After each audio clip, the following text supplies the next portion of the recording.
Hello you guys, welcome back to my YouTube channel, and a lot of you were asking me in my comments, in my DMs, on my email that how we can prepare for paper 1 as a beginner.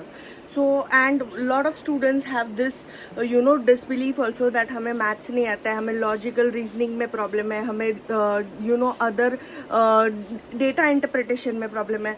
So this is not an issue. मुझे भी maths में, logical reasoning में और data interpretation में थोड़ा problem था, but you should get this one thing clear कि अगर 5 में से तुम्हारे 1 यूनिट में प्रॉब्लम है तो तुम्हारे पास 4 यूनिट्स है. तुम्हारे 10 मार्क्स चले गए तो भी तुम्हारे पास टोटल 80 मार्क्स है. Are you understanding? मतलब 50 MCQ रहते हैं और 50 MCQ को 2 मार्क्स रहते हैं, तो 100 मार्क्स का पेपर हो जाता है. हमें 10 मार्क का नहीं आता है तो भी 4 मार्क्स का आता है. And I have this one believe कि अगर तुम किसी एक चीज को, जो तुम्हारी स्ट्रेंथ है, ठीक है, मेरी स्ट्रेंथ है कम्युनिकेशन, PDE, फिर उसके बाद teaching aptitude, research aptitude, okay, so ये मेरी स्ट्रेंथ है, हायर एजुकेशन, तो उसको मैं और स्ट्रेंथन करूंगी. हम वीक चीज पे 10 घंटे लगा के 2 मार्क्स सिक्योर करने से अच्छा है कि तुम जो तुम्हारी स्ट्रेंथ है उधर 3 घंटे लगा दो और 10 मार्क्स सिक्योर कर लो. दैट इज व्हाट आई से. और लोगों ने बड़ा ये करके रखा है कि पेपर 1 बहुत हार्ड है, बहुत डिफिकल्ट है, बट बिलीव मी डिफिकल्ट नहीं है. मैंने MS सेट के वक्त पेपर 1 के लिए बस 3 दिन दिए थे, लास्ट के 3 दिन, और कुछ इतना तोप नहीं है. एक यूनिट कैसे दिए मैंने 3 दिन वो बता रही थी. सुबह उठी मैं 6 बजे, 6 से 12 एक यूनिट कर लिया कम्युनिकेशन का, 12 से 1 मैंने ब्रेक लिया, 1 से 6 फिर से सेकंड कर दिया टीचिंग एप्टीट्यूड, फिर 6 से मैंने 8 ब्रेक लिया और 8 से 12 फिर से मैंने 1 कर लिया हायर एजुकेशन.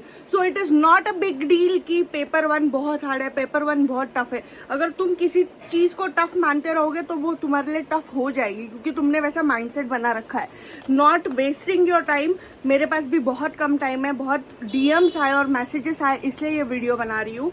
ये पेपर 1 है MS सेट का. मैं बता रही हूँ बिगिनर स्ट्रैटेजी कैसे, या फिर अगर आपको एनालाइज भी करना है तो कैसे करना है.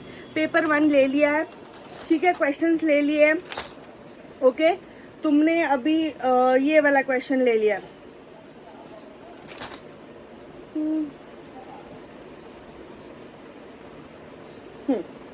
When was Millennium Development Goals MDG adopted by the United Nations?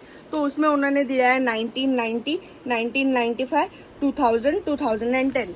तो तुमने जो करेक्ट आंसर है 2000 करेक्ट आंसर है, तो करेक्ट आंसर को टिक करना है.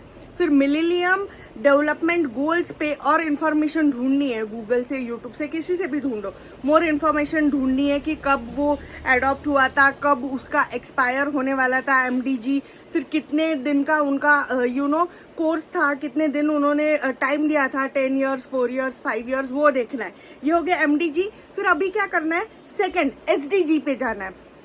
हाँ, सस्टेनेबल डेवलपमेंट गोल्स, उसके क्या टाइम था, उसका क्या टाइमलाइन था, वो कब अडॉप्ट हुआ, वो कब रिटायर हुआ, वैसे. फिर एक MCQ से तुम्हारे 2 कंसेप्ट क्लियर हो रहे हैं, राइट.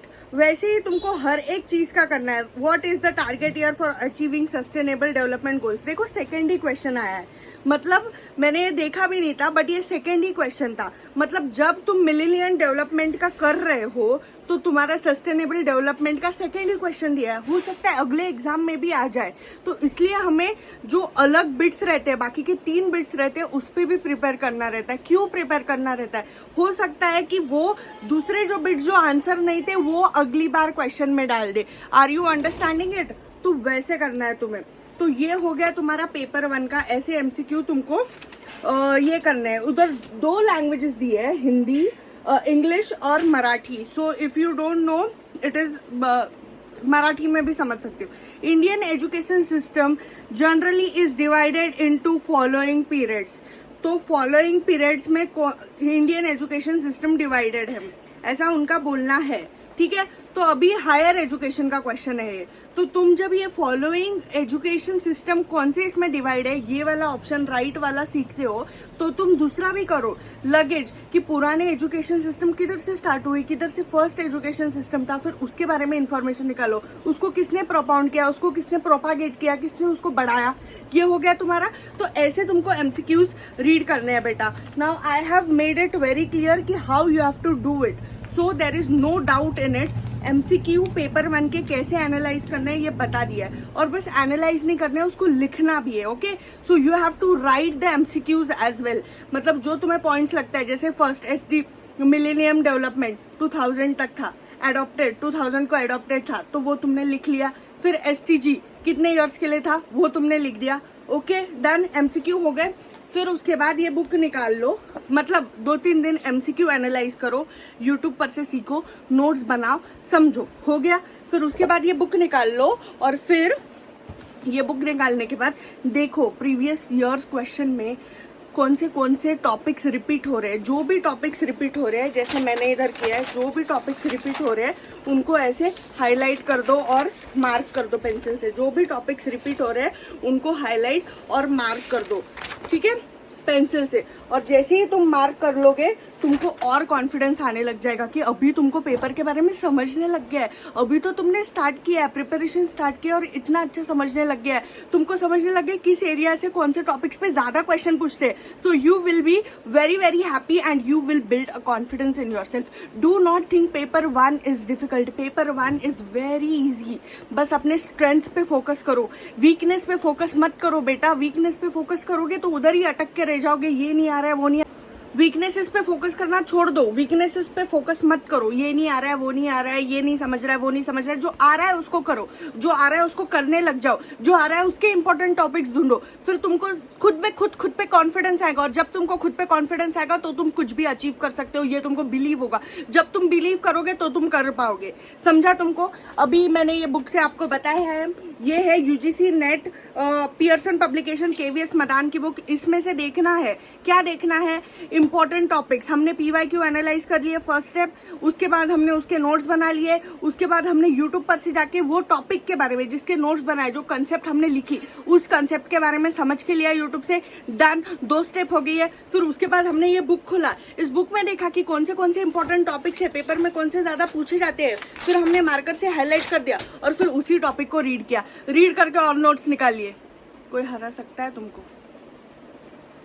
तुम इतनी पूरी स्ट्रैटेजिकली ऑर्गेनाइज्ड, ऐसी स्ट्रैटेजिकली मेहनत करने के बाद कोई हरा नहीं सकता है। Remember this.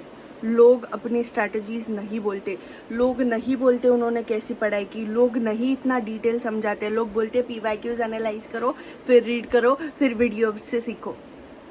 I am saying you detailed, listen to it. तुम कर सकते हो। Paper 1 is very easy, very easy, very easy. और अगर तुम यूजीसी नेट के लिए प्रिपेयर कर रहे हो तो फिर तुम पेपर 1 की ये वाली बुक ले लेना, आर गुप्ता की बुक। इसमें UGC NET paper 1 previous year solve questions है विथ एक्सप्लेनेशन, मतलब जो आंसर आता है उसका एक्सप्लेनेशन भी है। सो ये बुक तुम ले लेना, यूजीसी नेट। ये इंग्लिश की है, ऐसी मेरे पास पेपर 1 की भी है, UGC NET paper 1 R Gupta book, जिसमें आंसर्स भी है, यूजीसी नेट के ऑल प्रीवियस ईयर क्वेश्चन है with explanation. I hope you find this video very helpful.